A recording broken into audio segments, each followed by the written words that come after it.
Muchas gracias por continuar con nosotros. Hoy la Corte Suprema de Justicia va a escuchar argumentos de un caso que tiene que ver con el ataque al Capitolio. Los magistrados evalúan si más de 300 personas que participaron en lo sucedido el 6 de enero deben o no enfrentar cargos de obstrucción. Randy Serrano nos amplía. El futuro de cientos de personas que participaron en el ataque al Capitolio está en manos de la Corte Suprema, que este martes escuchó argumentos a favor y en contra de una ley que los castigaría bajo el cargo de obstrucción. El caso se genera tras la apelación de uno de los que participó en el ataque y que fue acusado de obstrucción de un procedimiento oficial. Y él ahora que fue convicto va a la Corte diciéndole esa ley no aplica. Esa ley la pasaron para la destrucción de pruebas. Esto no fue una destrucción de pruebas, esto fue entrar a la fuerza.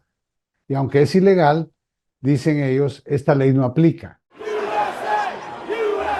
El gobierno, por su parte, argumenta que quienes entraron al Capitolio ese día intentaron impedir la certificación de los resultados de la elección y, por ende, el cargo de obstrucción sí aplica. Pero durante la audiencia este martes, la mayoría de los magistrados conservadores se mostraron poco convencidos. There have been many violent protests that have interfered with proceedings. Has the government applied this provision to other protests in the past? En el pasado, esa ley solo ha sido aplicada en casos de destrucción de evidencia, poniendo a los magistrados en territorio desconocido. Los magistrados más liberales como Sonia Sotomayor dieron señales de apoyar al gobierno. It's not the manner in which you obstruct, it's the fact that you've obstructed. Isn't that the structure of this provision? El caso podría también impactar a Donald Trump, quien enfrenta también cargos de obstrucción. La Corte podría fallar sobre el caso en junio de este año. Se trata de una de varias decisiones de alto perfil que emitirá la Corte Suprema a escasos meses de la elección en noviembre.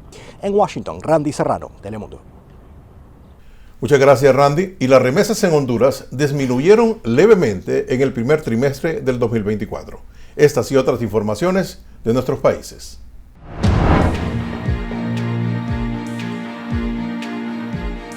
Honduras recibió $2.101.2 millones entre enero y marzo del 2024 por concepto de remesas familiares, un 0.9% menos que el mismo periodo del 2023, informó el Banco Central de Honduras. En el primer trimestre del 2024, el país centroamericano recibió $18.3 millones menos con respecto a los $2.119.5 millones captados en los primeros 3 meses del año pasado, según un informe del banco emisor del Estado.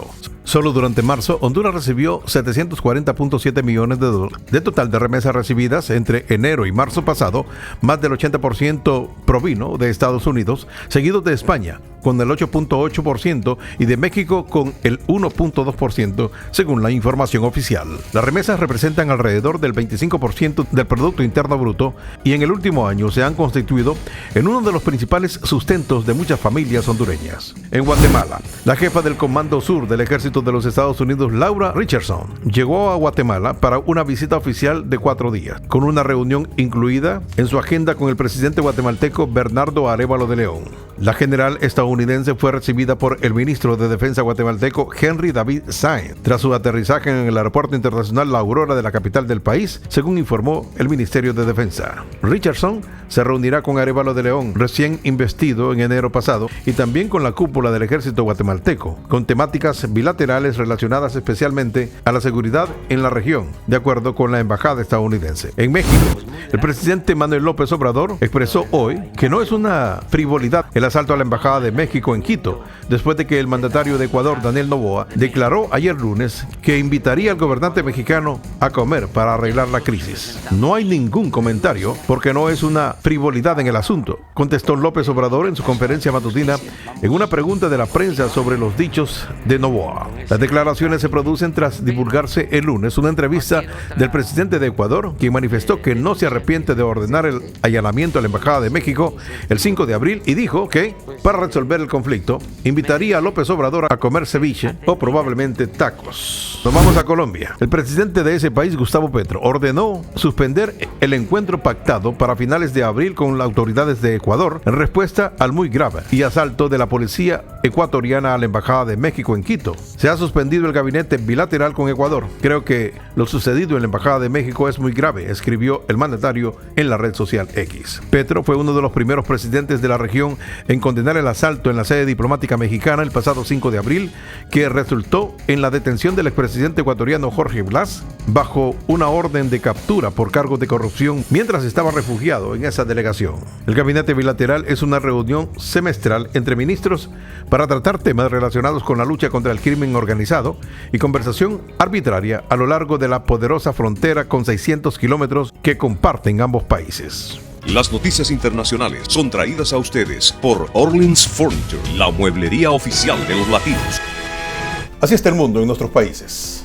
Gracias, ahora nos vamos a nuestra pausa y regresando vamos a tener el pronóstico del tiempo y también la información de los deportes. No se vayan. Una jornada que nos trajo condiciones secas, temperaturas del lado cálido. Estamos vigilando el regreso de la lluvia durante el fin de semana. Mientras hace sus planes, vamos a tener, por supuesto, esos detalles a regresar en el pronóstico del tiempo.